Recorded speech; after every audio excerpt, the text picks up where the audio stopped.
Genesis 21:1. Now the Lord was gracious to Sarah as he had said, and the Lord did for Sarah what he had promised. Genesis 21:2.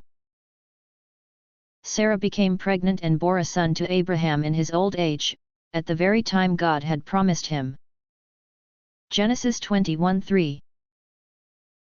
Abraham gave the name Isaac to the son Sarah bore him. Genesis 21:4. When his son Isaac was 8 days old, Abraham circumcised him, as God commanded him. Genesis 21:5. Abraham was 100 years old when his son Isaac was born to him. Genesis 21:6. Sarah said, God has brought me laughter, and everyone who hears about this will laugh with me. Genesis 21:7. And she added, who would have said to Abraham that Sarah would nurse children? Yet I have borne him a son in his old age. Genesis 21:8. The child grew and was weaned, and on the day Isaac was weaned Abraham held a great feast.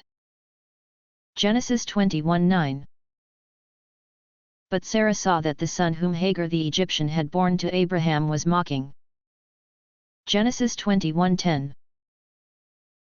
And she said to Abraham, get rid of that slave woman and her son, for that slave woman's son will never share in the inheritance with my son Isaac. Genesis 21:11. The matter distressed Abraham greatly because it concerned his son. Genesis 21:12. But God said to him, do not be so distressed about the boy and your maidservant. Listen to whatever Sarah tells you, because it is through Isaac that your offspring will be reckoned.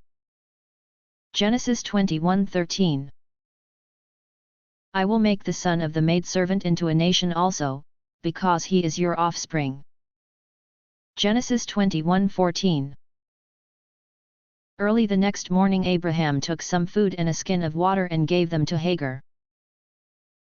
He set them on her shoulders and then sent her off with the boy.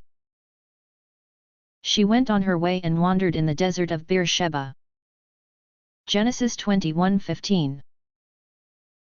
When the water in the skin was gone, she put the boy under one of the bushes. Genesis 21:16.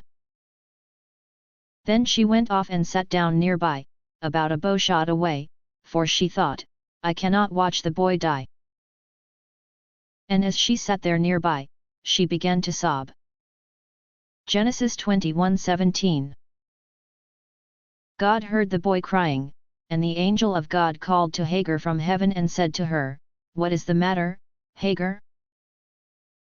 Do not be afraid, God has heard the boy crying as he lies there. Genesis 21:18. Lift the boy up and take him by the hand, for I will make him into a great nation. Genesis 21:19. Then God opened her eyes and she saw a well of water. So she went and filled the skin with water and gave the boy a drink.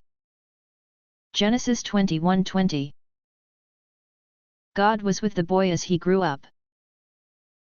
He lived in the desert and became an archer.